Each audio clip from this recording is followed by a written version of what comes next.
Welcome to Selling Circular, the podcast dedicated to exploring the innovative minds and ideas shaping our transition to a circular economy. I'm Garr, CEO of LoopLayer. I'm Sabira, Lakhani, VP of Product at Reaply, and this is our fifth season. Yeah, We've had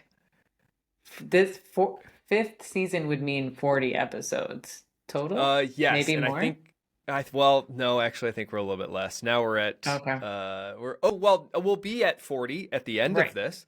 Yeah, Yes. no, you're exactly right. So, but we're starting, I think this is episode 34, 35. We should probably know this. I look at that data a lot, but it's not coming to me off the top of my head. But yeah, whoop to us. Yeah, it's been a fun ride as we've got, again, to talk to just a lot of folks. And a lot of really inspiring people. Yeah, and learn a lot. Really inspiring, yeah. Yeah, and help share this information with our LinkedIn communities, our YouTube community, Spotify, Apple.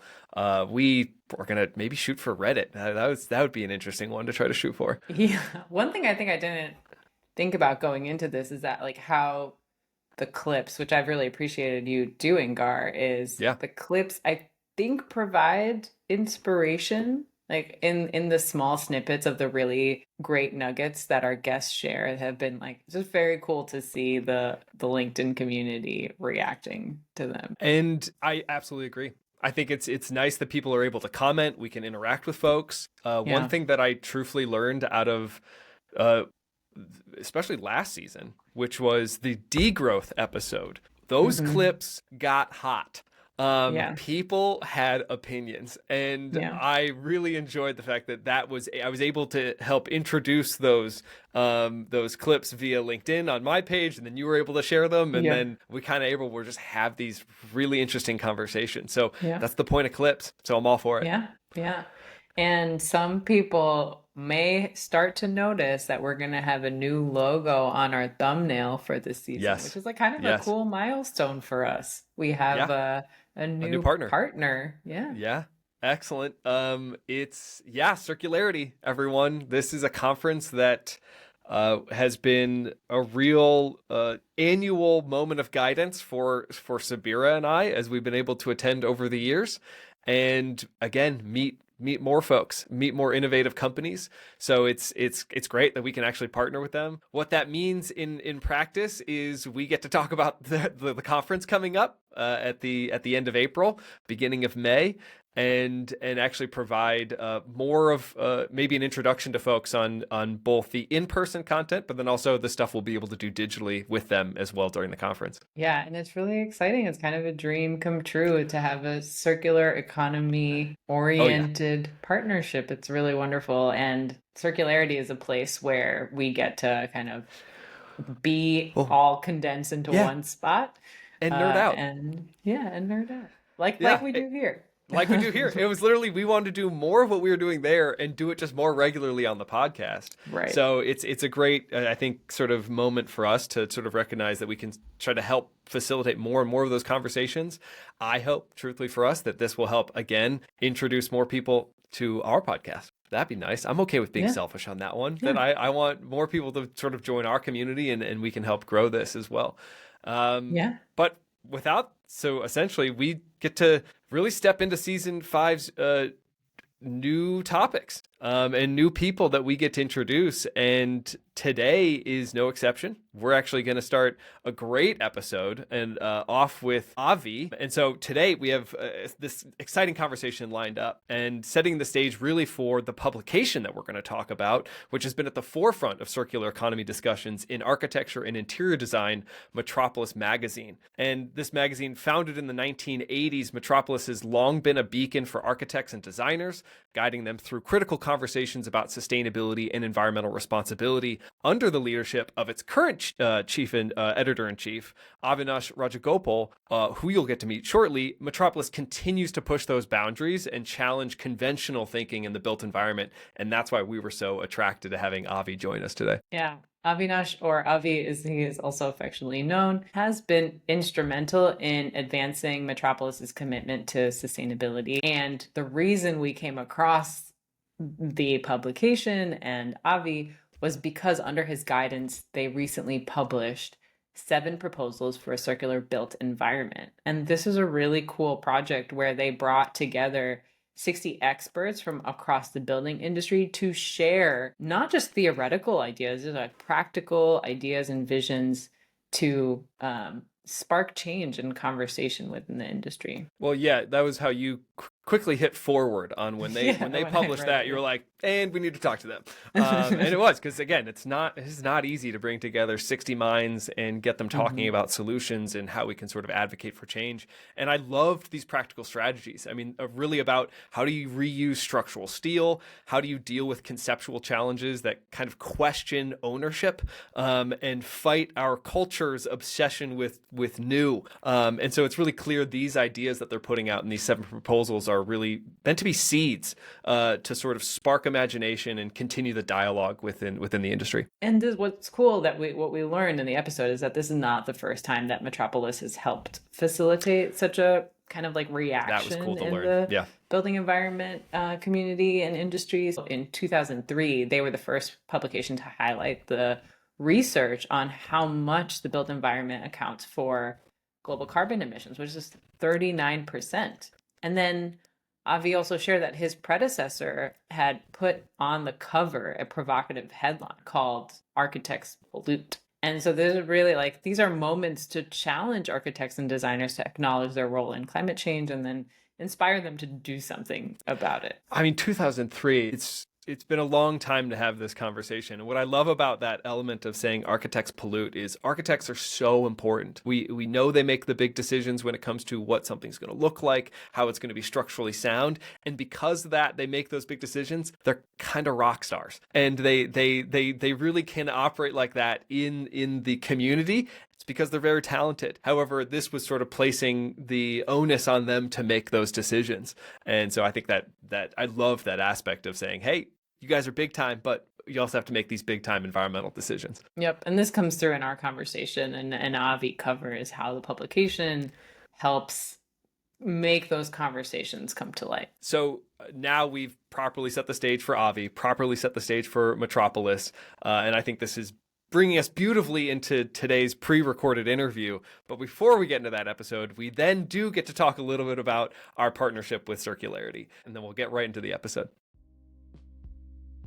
Hey Circular Squad, we're teaming up with our friends at Trellis Group to bring you the inside scoop on the hottest event in circular economy, Circularity 2025 in Denver. If you're getting CES vibes, think about that, except instead of the Consumer Electronics Show, we've actually got 3 days of circular economy solutions. It's why we love Circularity, not just because it's the preeminent proving ground for circular economy breakthroughs, but also it's because where we actually meet many of our podcast guests for the first time, and they actually end up becoming friends. Which we love.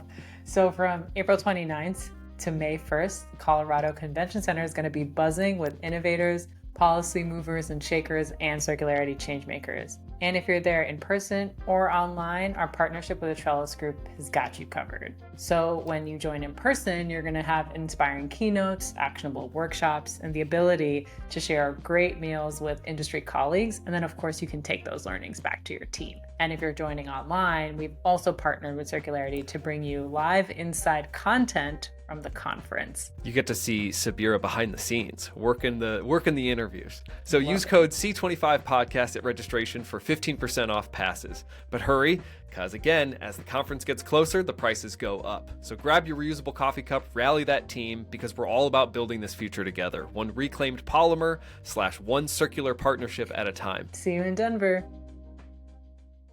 Well, you came out recently with 7 proposals for a circular built environment. And I thought it was very well put together. So tell us about how Metropolis started writing about circular economy and even what you generally like to cover. I think that's a really good place to start because, of course, we have to acknowledge that circular economy is just our current way of talking about an idea that's been around in environmental circles for quite a long time. And in fact is one of the maybe foundational ideas about how we think about our relationship to negative impact on the environment. So because of that, I say that because, Metropolis, we're an architecture and interior design publication. We're primarily read by architects, interior designers, and those folks. More later on why those folks should care about the circular economy. But we were started in the early 80s, and, I think in the early 90s, for instance, we did a whole issue on waste. And our cover was just a photo of a giant landfill. So we've been talking about this stuff in other forms for a really long time, is what I mean to say. Uh, the most recent uh, initiative that you saw, Seven Proposals for the Circular Built Environment, came about because um, we've been our entry point into circular economy at the moment was really through our work on carbon emissions in the built environment.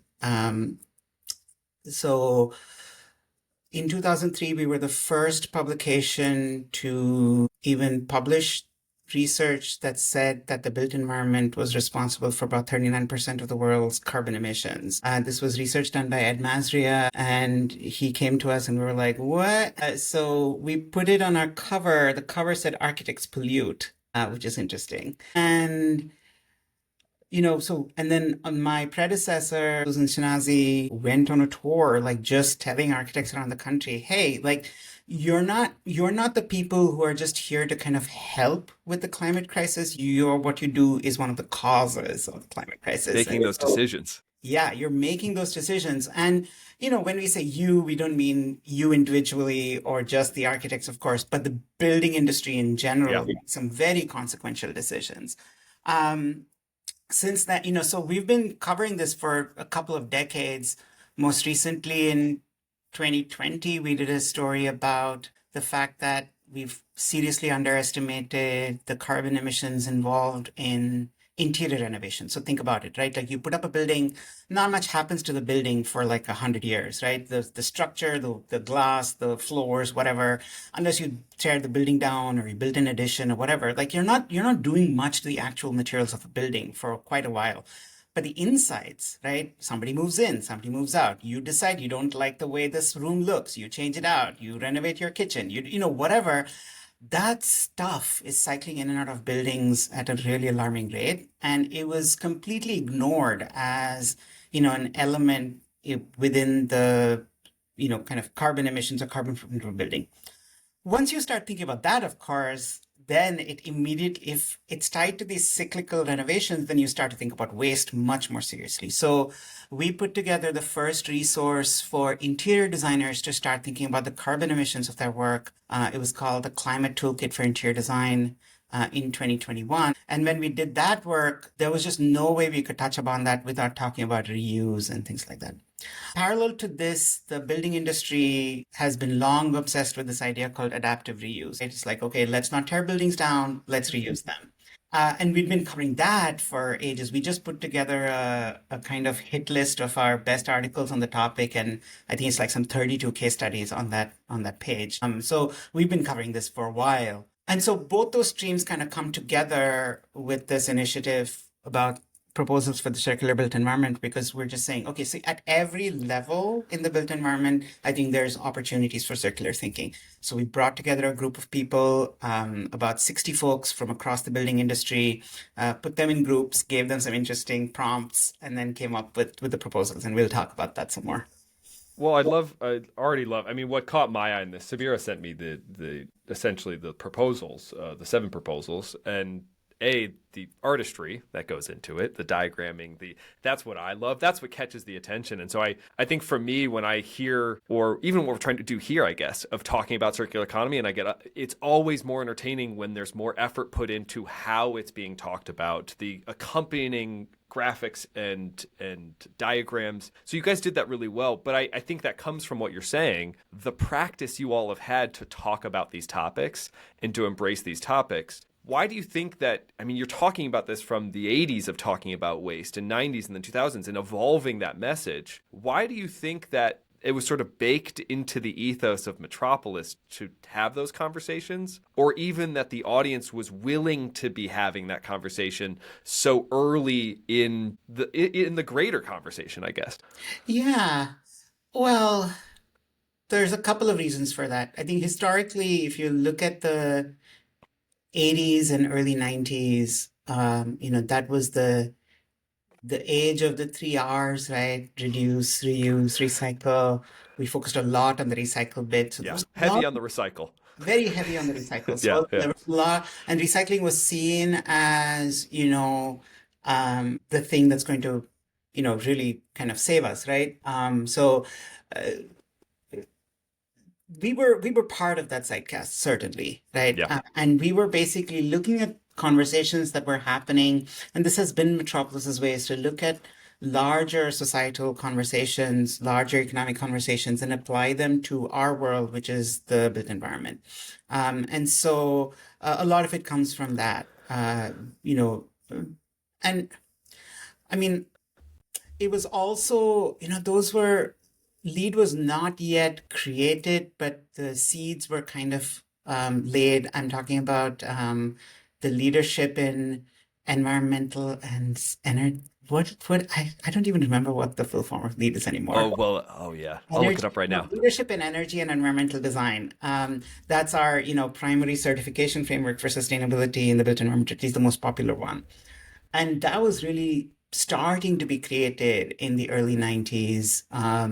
You nailed it, by the way. You nailed it. Yeah. It took me a minute to get there. Yeah. Talking about messaging and packaging.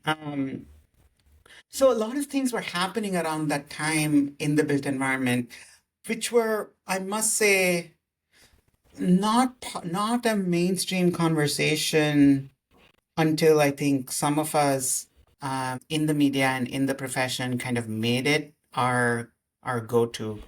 And the reason Metropolis immediately, kind of took it on is because one of our founding ideas is that we were about the how and the why Hmm. of buildings, right? So how do buildings get made, but also why? Why do we build? Why do we do this thing? And once you take that idea down, the path, you kind of realize you're talking about its impact on people. And then, impact on the environment is not too far from that. And so, kind of like it comes from like a very nerdy disciplinary concern. But that's why we've been interested in it for so long. Yeah. So let's get into the workshopping of the 7 proposals. So you mentioned you invited 60 plus folks, you split them up, you gave them prompts. How did you come up with the prompts? How did you decide who's in what group so that you can get meaningful? I think what I loved about the piece is that it was really well informed. You can tell that like collective work had been done. You came to like clear conclusions and recommendations, which I love, which takes some strong facilitation. It takes probably some alignment at some point. So just tell us the story. We weren't in the room, so how did it all come together? Sabira is basically saying, how did you strong arm people into saying what you want them to say? Yeah. Yeah. Okay. So a lot of work went into it on the back end. I have a great team. I'll just name a couple folks. Editor at large, Verda Alexander, who is a interior design Hall of Famer. Really ran and runs her very successful interior design practice out of San Francisco.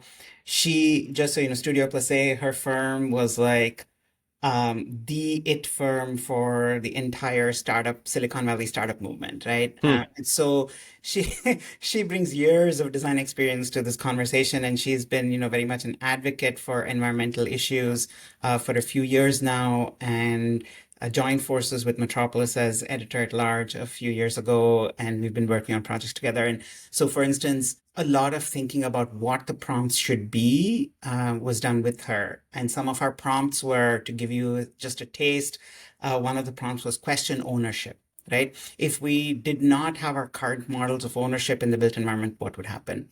Another prompt was fight the culture of the new, right? If design was not about new, and this is a very fundamental challenge to what design is, right? If design is not about the new, then what does it become, right?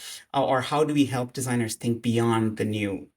So we came up with some very provocative prompts for our groups, and that was thanks to Verda. Also on my team, our associate editor and researcher, Jackson Stone, put together some very, very thorough briefing and documents. And one of the big pieces that we looked to was this resource that was created by the Ellen MacArthur Foundation with Arup. Arup is a global engineering firm. They put together this thing called the Circular Buildings Toolkit, right?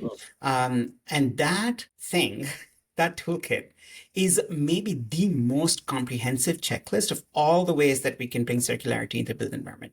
So right off the bat, we were like that's kind of the, giant 400, 500 bullet point strong list, but it's so big and so abstract that like our job is to now build the kind of dreams and visions and ideas that sit on top of it. Right. And so that was one of our foundational pieces.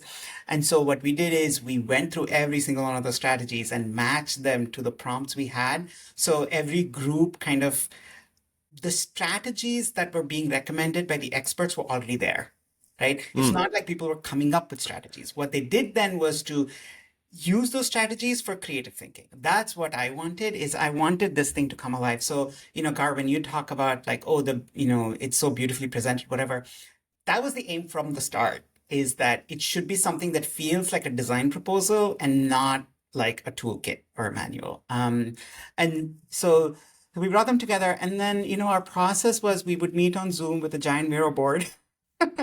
And a bunch of us were moderating and facilitating from Metropolis. And, we would jump between groups. We would corral and suggest and whatever. And the group cycled through so many ideas. And in the end, I will say, we also came in, and from an editorial point of view, we're like, this is the most interesting idea. And this is the idea that we see that we can actually kind of flesh out with some additional research and thinking from Metropolis. And so it was very much a collaborative effort. What I love about what you said, to double click on something and to play with it, is around the idea, again, taking the higher level pursuit around building and actually thinking about, well, what does this mean for the people inside of those structures? How is this benefiting their health, physical, or, emotional, whatever it might be?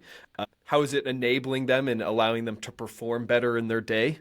And on the other side of that, question that relationship with new and be like, what does newness mean to performance, human performance?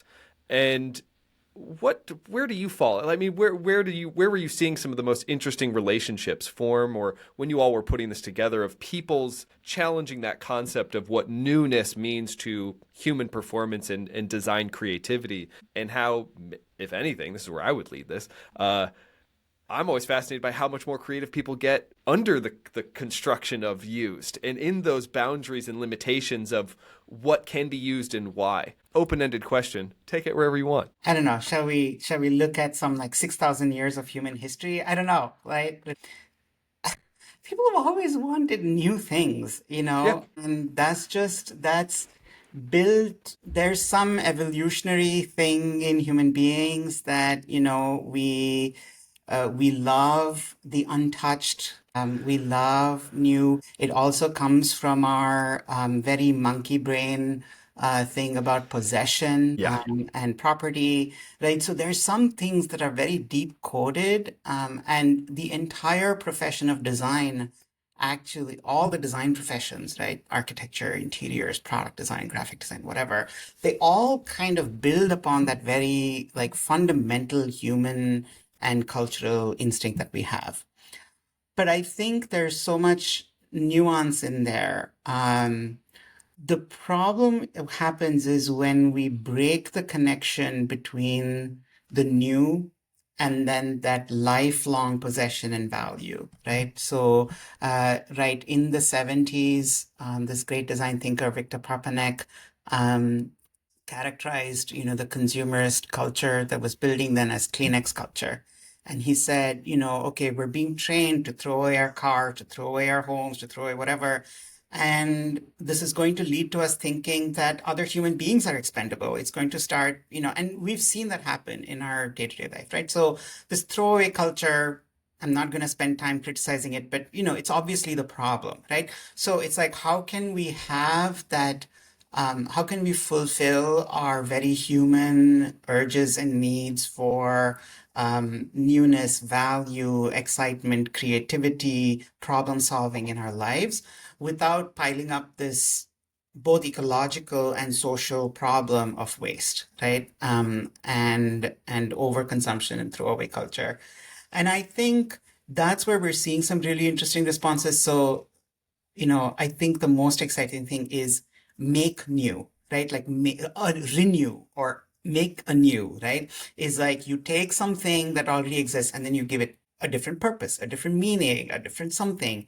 All our older ideas around collage and composition come into play because we're taking all things together, we're putting them together in a way that the sum is greater than the whole of the parts. Sorry, the whole is greater than the sum of the parts. And so I think there's all these amazing new opportunities that we have. So there's a whole spectrum, I think, of design interventions that are available to us even within a circular economy paradigm, which is that if we build new, we build for the long term, we build to last, we build for transformation and change. So if whatever we put new into this world now should be things that can themselves, they're designed to transform and to change over time. But that should be, the least minimum that we can possibly do. And then the things that we're kind of making anew or renewing, they have to be done in ways that don't have other unintended consequences. So, when I was in design school, there was this huge, thing about I studied product design, I studied industrial design. And, invariably every year there was this class that was about using waste materials, whatever. And, we would do all of this nonsense. We would take used something and then encase it in resin or, put a coat of paint on it, right? Or whatever. And that's like you're taking something out of the trash and you're turning into new trash, right? Like it's just like that's not circular thinking. You didn't rethink the actual structure of the item or how it could be applied. It was just unfortunately shellacking it. And unfortunately, a lot of adaptive reuse at the building scale is doing exactly that. We're saying it's adaptive reuse because we're taking a building that was going to be turned down or whatever, and we've saved it, right? We saved it. Problem is we did the equivalent of encasing it in resin. Like we completely changed the building systems in a way that this building it's just as bad as its previous use because now it's going to need to be reused again and somebody else is going to have to come in and put all this effort and all this energy into preparing it for its next use, right? We're still responding, even when making anew, we're still responding short term, and we need to change that to long-term thinking. So less adaptive reuse, more adaptable reuse, right? That's what we need. And then I think on the far end of the spectrum is to dematerialize, right? To like use as little as possible, to not even deal with stuff where we don't need to deal with stuff. So there's just this entire spectrum of, I think, interventions that are available even within this design urge that we have to make things new and creative and whatever. And I think that's something that we've tried to lay out at least a little bit within the 7 proposals that we have. Yeah, I really like that word spectrum because it's not all of the proposals aren't focused on materialism or design. It was a mix of how do you add more media, how do you add packaging around dream jobs, and then you also got into like some of that real like how do you make steel circular. So such a wide range. So tell us, what has the response been to, or if you want to share a little bit more about the ideas that you published on themselves, and what has the response been? Are people taking them as these are doable things? Do you expect them to just be seeds planted in the mind of the audience for the future? Like what snowballs get created by such a wide range of ideas? I think they're very much seeds. And I don't have a direct sense of what the response is other than, of course, people reading it and then reaching out, and that's been pretty positive. A lot of people, love the ideas. We explained and introduced these proposals in a webinar where we had a few hundred people attend.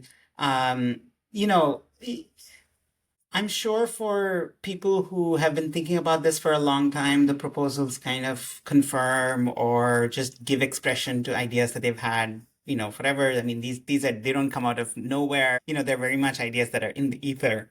And I think for some people, it'll suggest something new. There's been some concrete things. I mean, yes, we put that piece about circularity in steel, and I'll just explain that one piece, right? It's one of the most nuts and bolts pieces in the 7 proposals. We're basically saying, okay, if we had to reuse structural steel, what would need to happen? And we built this kind of chart. The chart is great. When we actually end up creating a circular economy around steel, it might not look like that. But the fundamental insight there was actually finding out that most steel in the US right now is recycled. Like 98% of structural steel is recycled steel. The problem is it takes so much energy to recycle steel. And there was a new study that came out that said that reused steel, it has, 80+% lower carbon footprint than recycled steel, right? And even if you completely used renewable energy for that recycling process, it's still like 60+% less emissions to reuse steel than to have steel that's recycled with renewable energy, right? So I think sometimes we think, oh, okay, either we reuse, or if we have to recycle, let's just use all renewable energy. And renewable energy, that means zero emissions, right? And it's just not true, because we're dealing with a very large volume and, just the infrastructure needed. Even if the energy source is renewable, it's just the process itself is so much heat, so much, whatever. Like, there's just no way, right?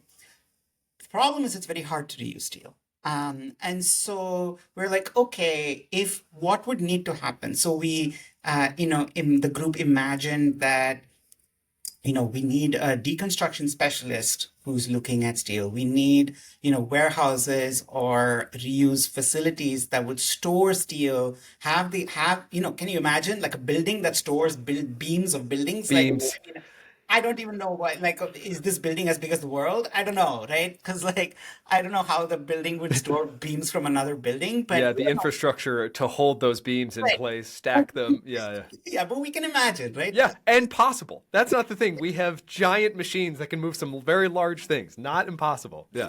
Not impossible. So we're saying, like, so even though what we published is this little piece of information in this chart, we want the seed to be, you sit with the chart, you're like, wait, you're saying there's a storage facility for structural beams? Okay, what would that look like? And I'm hoping that sparks something in somebody's head. And then the next question is, what would make it worthwhile to build that giant facility versus build a recycling facility, right? So if a municipality had to make a choice, like, let's incentivize like steel recycling facilities, or let's incentivize somebody building a material bank for steel components, what would make them choose option B over option A, right? Yep. And so it's very much seeds. Like, I don't know, like, it's like really, really, really very incipient what we've suggested. And there's probably especially with that one. On the other hand, we have something where we were like, this group got together. It was the fighting the culture of the new. And they said, well, we just don't see enough examples of, not starting with new materials, right? There's just so many questions about that. We see adaptive reuse projects, but often it's hard to understand what made that possible. Like, who said yes? Who put the money down? How did they find the materials, right? Like, those details are the things that would give another architect or designer or owner or property manager, whatever, the confidence to do what these people did. But those details are often the missing pieces in the storytelling. And they were like, well, what if we created a Built for Reuse podcast where we just talked about reusing things? I mean, talk about the irony. I'm on a selling circular podcast now, but I think is that right? Like, it's like, so on the one hand, we need all these concrete structural systems, but we also need just like ways to share information and inspire each other, right? And so we try to cover the gamut. On that traction then of excellent on the podcast. So built to reuse, I'm sure is just everywhere you can find podcasts.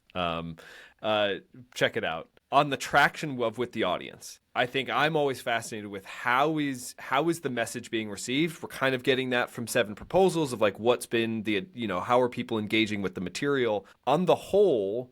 What's your take on how the message from thank you. Metropolis's point of view, how is the message being adopted steadily over the pieces that you're covering? When you talk about circular economy, what are you seeing? Are we getting there? Are we not? Are we hesitant still? What are you seeing in terms of that traction of the message? Yeah, I think that's a really great question. I will say first that Built to Reuse is not a real podcast yet, but we do have a real podcast. I'm so sorry. Then you're okay. Good. Yes. Yes, but we do have a real podcast. It's called Deep Green. That's Metropolis's podcast. But Built to Reuse is we actually built a proposal for a podcast and said, somebody go make this podcast, right? I totally missed that then in the 7 proposals. Yes. Okay. Very well presented. Excellent. Someone should go make that podcast. Somebody should go make that podcast. Wink, wink.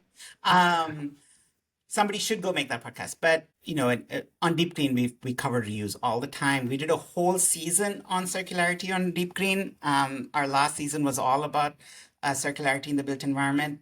It was kind of a lead-in to our 7 proposals for the circular built environment. So if anybody's interested, if you want your information on audio rather than visual, go check out that season. It's wherever you get your podcast. The podcast is Deep Green.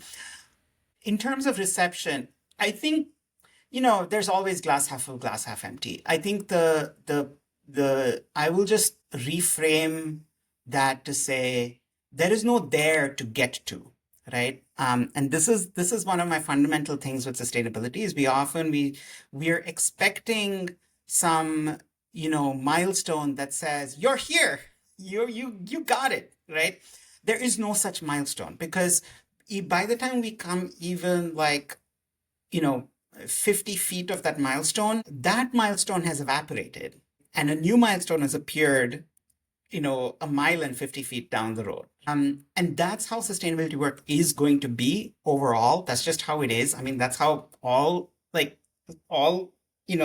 creative work is. And so if you accept that, if you don't set the goal as like the absolute perfect circular economy, but instead acknowledge the steps along the way, we've made a lot of great moves. Okay, so the first is, our old bugbear recycling. Recycling has become very mainstream in a lot of different industries. It's possible now, especially in the building industry, to get 100% recycled content in some products. In almost every major manufacturer of building and furnishings products, so I'm talking from, the glass that makes up the, facades of a skyscraper to like the chair that you sit on to the carpet on the floor. That entire spectrum of manufacturers, all the major ones are trying to figure out how to incorporate recycled content and to reduce waste because they've understood on their operations end that there's a fundamental tie to their bottom line. And so there's a lot of talk about recycled content. So one small win. The other win is, I think, in general, this idea of adaptive reuse has become very mainstream at the building scale. So the idea that, buildings need retrofits and then, buildings shouldn't be torn down, that building new will always be great, but there's lots of benefits to adding to or adapting an existing building.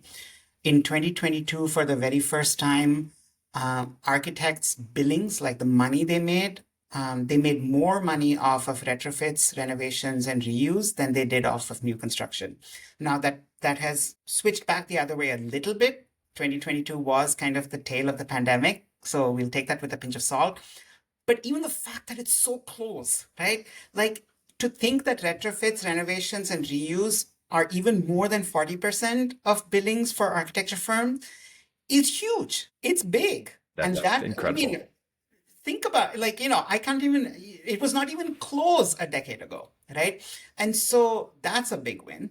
And then culturally, this idea of reuse is gaining traction. But then, of course, those milestones, we said, let's get really good at adaptive reuse. That was our milestone. That milestone has evaporated because we got there and we passed it. Right. The new milestone, of course, is for me, it's, adaptable buildings, what lies beyond. But then there's many steps along the way. Like, so for instance, we have some great organizations in our industry that are like, well, we're saying reuse materials, but how do we make sure that these materials are of good quality? How do we assess them? We want environmental impact assessments for everything else. How do we do environmental impact assessments for reused materials? So there's lots of technicalities that, so I don't want to minimize that. There's so much work to be done and so much work continuing to be done. But I think we've made huge strides. Just within the building industry, we've definitely made huge strides on this. I want to add in real quickly, Sabira, to your point about those suppliers, those larger brands that are providing the materials for buildings, whether it's you're adapting or building new. Even I think I tell people this all the time where they're like, we're not doing enough. It's like, that might be the case. Sure, we need to do more. But the fact in my world, in the world that we care about of circular economy, that word, that phrase, that concept is now being tossed around at many more of these larger brands, and even as a part of the conversation of how are they approaching taking products back they once sold to a client. Huge win. The fact that we can even be a part of those conversations now in our world is incredible. Yeah, and the nice thing about circular economy as a concept is, it really, if you really kind of understand it in its fullness, it's a very, very useful umbrella for all the environmentally minded things we want to do in the built environment. So, just yesterday I was talking to a sustainability leader at a wonderful glass manufacturer called Bendheim. And Warada Hoti, shout out to her. And she said that their overall framework for their company's sustainability efforts is the circular economy. It makes a lot of sense if you're a manufacturer, because it really helps you address what we used to call the triple bottom line. It really helps you address your environmental impacts and social impacts. It helps you address your business goals, and it helps you address, sort of your markets, your customers' needs in a really interesting way. And so I think that we're seeing that across the board. So totally agree with you. Just even the fact that people are seeing circular economy as a major push is really, really huge. Any individual manufacturer at any point in time can only close one part of one small loop in their manufacturing, right? Like, there's no way, it's circular economy is the kind of thing. I think if we had to think of an abstract ideal circular economy, everybody would have to be doing everything together for it to all kind of work together. And that's going to take time to build, but it takes individual or small groups of companies or organizations figuring out one small piece at a time, their corner of the world, their supply chain, their, whatever, and then create those linkages. So, that's the mental model. And I think in the building industry, we're certainly getting there. I mean, we have other major manufacturers. For instance, a lot of folks in the plastics recycling world are turning on to non-mechanical recycling, right? And how can they leverage that? So, years ago, we had Aquafil start to recycle nylon for carpets using chemical recycling. More recently, 3form, who creates surfaces for interiors, has taken on a chemical recycling process to produce 100% recycled panel product, which is amazing. And then reuse too, Second Life, right? So last year at Neocon, which is a big industry trade show for interiors, I saw several manufacturers who are looking into second life or reuse strategies for their furniture. So Steelcase has a pilot program. It works it will, if it ever becomes a full-fledged thing. It's currently right now a very small pilot initiative, um, where they will take back furniture and kind of refurbish it and then resell it. Human Scale, which has been an absolute leader in sustainability in the furniture world, is now offering take back for many of its, really iconic products. They'll take them back. They'll, if you want them to refurbish it and kind of give it back to you, they'll do that. If you want them to just take it away and do something with it, they'll find a second life for it. So there's so much going on. People are actively experimenting at the moment. And I think that's such a wonderful place for us to be. As we round out, I mean, you kind of already you did the conclusion that we like to do, which is what gives you hope. And I guess I'm curious, is there anything in the future you were starting to hint at, like adaptable buildings as like one big concept that we can move towards? Is there any other concept that you want the building industry to kind of like focus their attention on? I'm going to take your question and bend it a little bit. I think rather than focusing on a concept, I've been really trying to push people hard to take on a change in mindset, which is we've been so used in the last 3 or 4 decades to think about anything related to sustainability and environmental impact as a problem to solve, which means that there's a singular problem and a singular solution. Or like we've been thinking of it as a goal or a milestone, which means that we can hit it and then stop.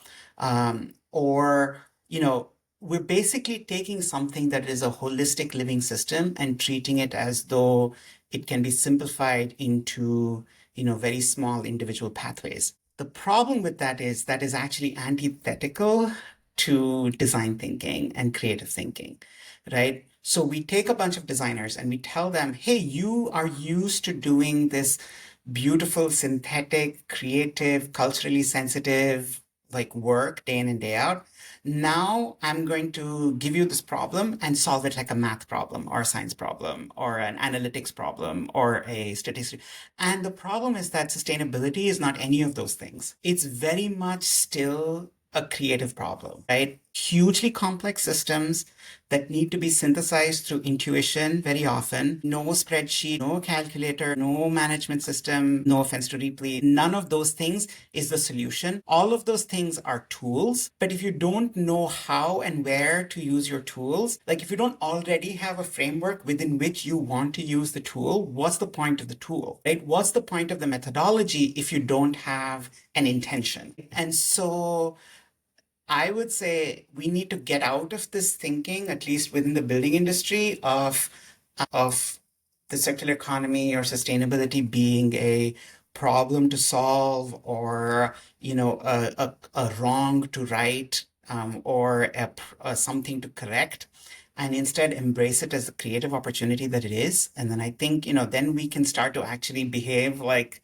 designers, and then rely on the technical experts to do their job and to provide the design world and the built environment creative folks with the information they need, but not allow that to kind of,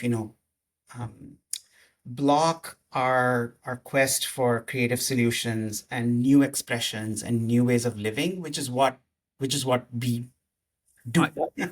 I love in almost distilling that down. It's as complicated as what an evolution is, where we are just needing to evolve our creative thinking, evolve our problem-solving set to think of it in some very complex terms. And I love that sort of thought of no, we can't just box all of these things. This is, again, now we want to be in line and step with a higher minded creative endeavor that says, hey, how are we as humans treating the things around us? And there's an evolution there that I just love. That's like, yeah, we need to evolve our thinking around where we're inhabiting, how we're getting to where we're inhabiting, where we live, all of that. Yeah, and that's going to come from informed creative intuition, not from a scientific method or technological iteration, right? It's going to come from creative intuition. It's like, how do we train our intuition, right? How do we get that sense for what is sustainable and merge that into our cultural aspirations? That's the question. And I think I'm excited to see more and more creative professionals actually embrace that and do it, and they are. And when they do, what they create is magic. And I absolutely love that. Excellent. Thank you for joining us. That was really a powerful conclusion. Thank you. Thank you so much, folks.